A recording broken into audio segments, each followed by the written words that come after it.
Water resources, जल संसाधन। जल के बिना जीवन संभव ही नहीं है। सभी प्रकार के जीवों व वनस्पतियों के लिए जल अति आवश्यक है। स्वयं मानव शरीर का 2/3 भाग जल है। मानव का रक्त का 80% भाग जल है। अतः यह परिसंचरण के द्वारा शरीर के विभिन्न भागों में पोषक तत्व व विसर्जन योग्य पदार्थ आवश्यक अंगों तक पहुंचाता है। स्वच्छ व शुद्ध जल की पेयजल के रूप में उपयोगिता सर्वविदित है। इसके अतिरिक्त कई क्रियाकलापों में जल का उपयोग होता है, जैसे भोजन पकाने, अन्य घरेलू कार्य, सफाई, बाग बगीचों में, औद्योगिक स्तर पर अधिकतर उद्योगों में, कृषि सिंचाई, मत्स्य पालन, वाष्प चलित मशीनों, विद्युत संयंत्रों, वातानुकूलन एवं ताप तंत्रों के लिए, दमकल के लिए तथा फव्वारे, तरणताल, जल क्रीड़ा पार्कों आदि सभी में बड़ी मात्रा में पानी की आवश्यकता होती है। जल कभी न खत्म होने वाला प्राकृतिक स्रोत है। फिर भी शुद्ध जल की सदैव कमी रहती है।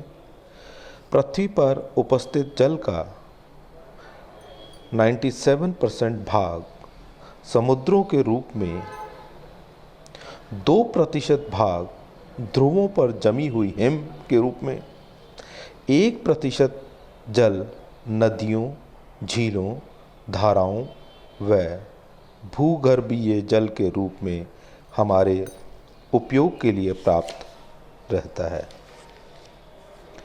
पृथ्वी पर उपस्थित जल स्रोतों को मुख्य रूप से 2 भागों में बांटा जा सकता है। पहला पृष्ठ जल, सरफेस वाटर। दूसरा भूमिगत जल, अंडरग्राउंड वाटर। पृष्ठ जल जल के वे स्रोत हैं जो पृथ्वी की सतह के ऊपर व सामान्य उपयोग में अधिकतर यही जल आता है। पृष्ठ जल के मुख्य स्रोत इस प्रकार से हैं: नदियाँ, रिवर्स, झीलें, लेक्स, तालाब, पौंड, धाराएं, स्ट्रीम्स, कुंड व संचलित वर्षा जल, स्टोर्ड रेन वाटर। भूमिगत जल वह जल जो पृथ्वी की सतह से रिस कर जमीन के अंदर चला जाता है, भूमिगत जल कहलाता है। झरने, कुएं आदि भूमिगत जल के स्रोत हैं। इसके अलावा सामुदायिक जल भी प्रचुर मात्रा में उपस्थित है, किंतु यह अत्यधिक नमकीन होने के कारण सामान्य उपयोग में नहीं आता।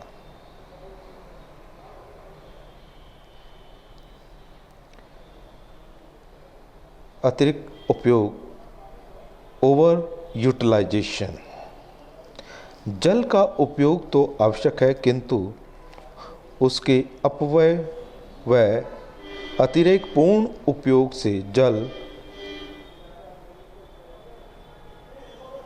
की हमेशा कमी देखी जाती है। कुछ बड़े बड़े शहरों के अतिरिक्त स्वच्छ जल की आपूर्ति सदैव ही मांग से कम होती है। विशेषकर गर्मी के समय में जल की प्राप्ति एक बड़ी समस्या बनकर सामने आती है। घर घर में पाताल कुएं खोदने से भूजल का स्तर नीचा होता चला जाता है, जो कि सदा से चिंता का विषय है। इसके लिए कानून बनाकर उसे कड़ाई से लागू करने की आवश्यकता है। अधिकतर जितना जल उपयोग में लिया जाता है, उसका लगभग 25% जल व्यर्थ हो जाता है। इसके लिए जन जागरण व कड़े कानून की आवश्यकता है। राजस्थान जैसे प्रदेश में जहां कई कई वर्षों तक सूखे व अकाल से सामना होता है, जल की एक एक बूंद संचित करने की आवश्यकता होती है। बढ़ती हुई जनसंख्या के कारण जल का व्यय व अपव्यय दोनों ही बढ़े हैं। शिक्षित वर्ग में जहां लापरवाही से व मनोरंजन के लिए जल का अतिशय उपयोग होता है, वहीं अशिक्षित वर्ग व जनजातियां जल स्रोतों को प्रदूषित व गंदा करके शुद्ध जल की कमी पैदा करते हैं।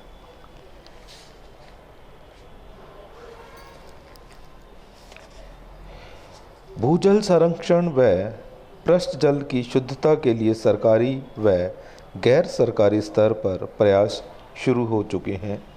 इस प्रकार वर्षा जल के सुचारू रूप से संग्रहण प्रयास किए जा रहे हैं।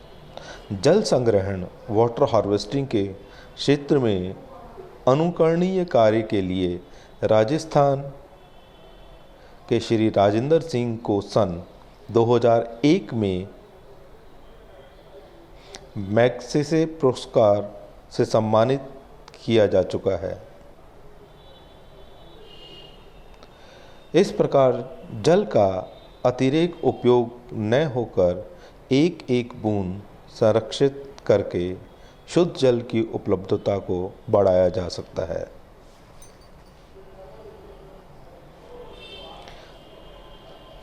जल विवाद, कॉन्फ्लिक्ट ओवर वाटर। जल की उपयोगिता, आवश्यकता व कमी के कारण राज्यों के बीच जल विवाद होते रहते हैं।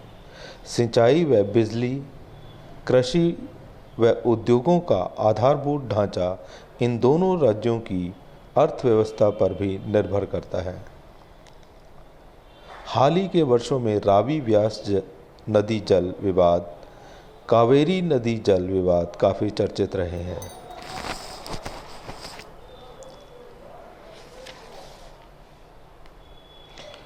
बांधों से होने वाले लाभ, उनसे उत्पन्न होने वाली समस्याएं।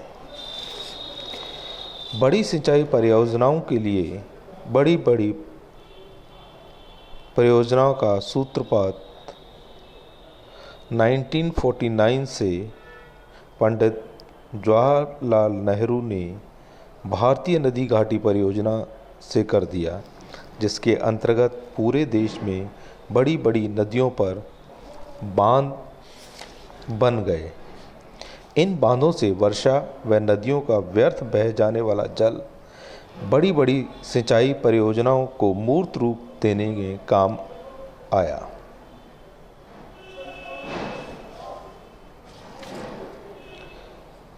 बांधों से होने वाले लाभ। नंबर 1, जल का बहुत भारी मात्रा में संग्रहण। 2, वृहद सिंचाई परियोजनाओं के लिए आवश्यक। तीसरा, गांव-गांव, खेत-खेत बांधों से निकलने वाली वितरणी नहरों द्वारा पानी। चौथा, जल विद्युत परियोजनाओं द्वारा उत्पादन। और बड़ी संख्या में रोजगार के अवसर।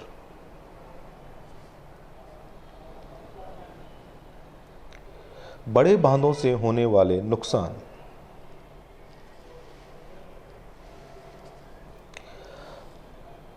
हाल के वर्षों में नर्मदा बांध परियोजना का सुश्री मेघा पाटकर व श्री सुंदरलाल बहुगुणा जैसे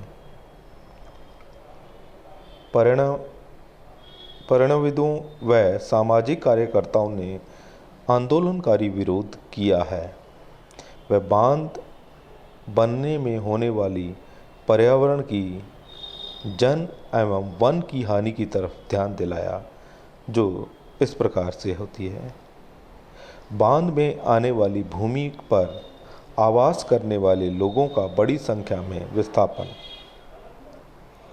पर्यावरणीय, आर्थिक व सामाजिक समस्याएं, मृदा की बड़े स्तर पर हानि, बड़ी संख्या में लोगों के पुनर्वास की समस्या, पानी रुकने यानी वाटर लॉगिंग के कारण मलेरिया, पीला ज्वर, मोतीझरा, हैजा, मस्तिष्क ज्वर, डायरिया आदि बीमारियों का खतरा।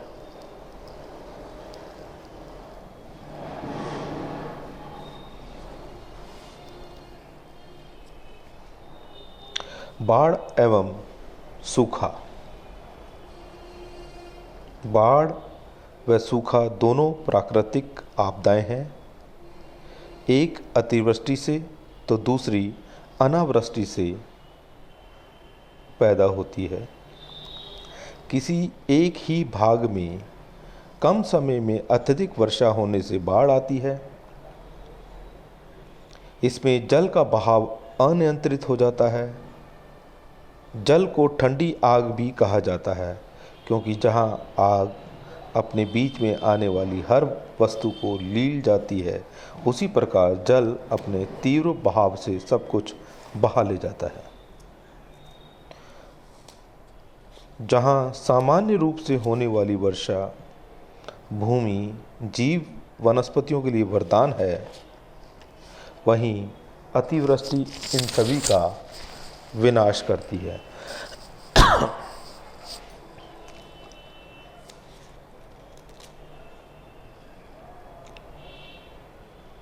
हमारे देश में कुछ राज्य ऐसे हैं जहां प्रतिवर्ष बाढ़ आती है। जैसे ब्रह्मपुत्र नदी में प्रतिवर्ष बाढ़ आती है, जिससे असम व निकट के क्षेत्र बाढ़ग्रस्त हो जाते हैं। इसी प्रकार बिहार, उड़ीसा में प्रतिवर्ष बाढ़ से काफ़ी तबाही होती है। कुछ नदियां जैसे महानदी, सोन, गंडक आदि में प्रतिवर्ष बाढ़ आती है। बाढ़ सामान्यतः मानसूनी जलवायु में एक सीमित क्षेत्र में कम समय में मूसलाधार वर्षा होने से आती है, या एकाएक किसी बांध के टूटने से एकत्रित पानी के अनियंत्रित होकर बहने से आती है। यह प्राकृतिक प्रकोप है। अत्यधिक वर्षा वाले क्षेत्रों में बाढ़ को रोकने के लिए कई स्थायी उपाय हो सकते हैं। जैसे ऐसे क्षेत्रों में घने वन हो तथा उनका संरक्षण व विकास हो, मृदा अपरदन न हो, चयनित स्थानों पर बांधों का निर्माण हो, वर्षा जल को उचित दिशा देकर उनके बहाव का प्रबंधन किया जाए, बाढ़ राहत केंद्रों का विकास हो, जिससे आपदा के समय उचित कार्य हो। ऐसे क्षेत्रों में कम से कम आवास हो, यदि हो तो उसमें बाढ़ से बचाव के पहले ही उपाय हों। सूखा। भारतवर्ष जल के लिए पूरी तरह मानसूनी वर्षा पर निर्भर है। जैसा कि सभी जानते हैं, देश में कहीं मानसूनी वर्षा बाढ़ का रूप लेती है, तो कुछ प्रदेशों में कई वर्षों तक सामान्य से कम वर्षा होती है। सूखे की स्थिति का प्रधान कारण मानसून का विफल होना माना गया है।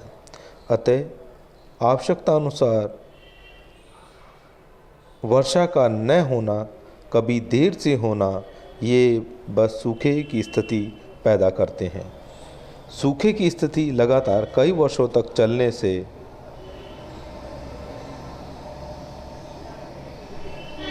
दुर्भिक्ष जैसी स्थितियां पैदा हो जाती हैं, जिसमें भूमि बिल्कुल शुष्क हो जाती है तथा वनस्पति व जल स्रोत का नामो निशान मिट जाता है। वनस्पति व छोटे जीवों की सिर्फ मरुस्थलीय जातियां ही ऐसी स्थिति को सहन कर पाते हैं। राजस्थान ऐसा राज्य है जो लगातार कई वर्षों तक सूखे की चपेट में रहता है। लगातार सूखे के निम्न पर्यावरणीय व सामाजिक प्रभाव होते हैं, जैसे लगातार शुष्क वायु के बहने से तापमान में वृद्धि, मृदा अपरदन, अकाल पड़ना, पशुओं की मृत्यु दर में वृद्धि होना, मनुष्यों का अन्य राज्यों में पलायन, अर्थव्यवस्था का कमजोर होना। सूखे के कारण जब कृषि नहीं होती है तो पशुओं के लिए चारा भी पैदा नहीं होता है। सूखा व अकाल सबसे अधिक अनुभव राजस्थान के निवासियों को है।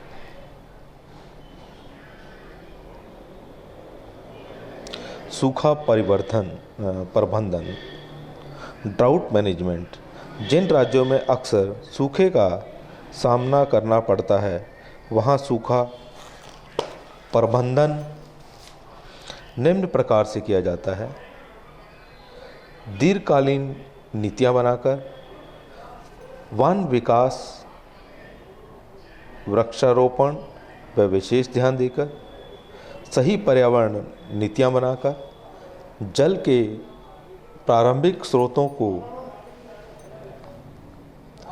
पुनर्जीवित करके, वर्षा के जल के संग्रहण को कानून द्वारा अनिवार्य बनाकर,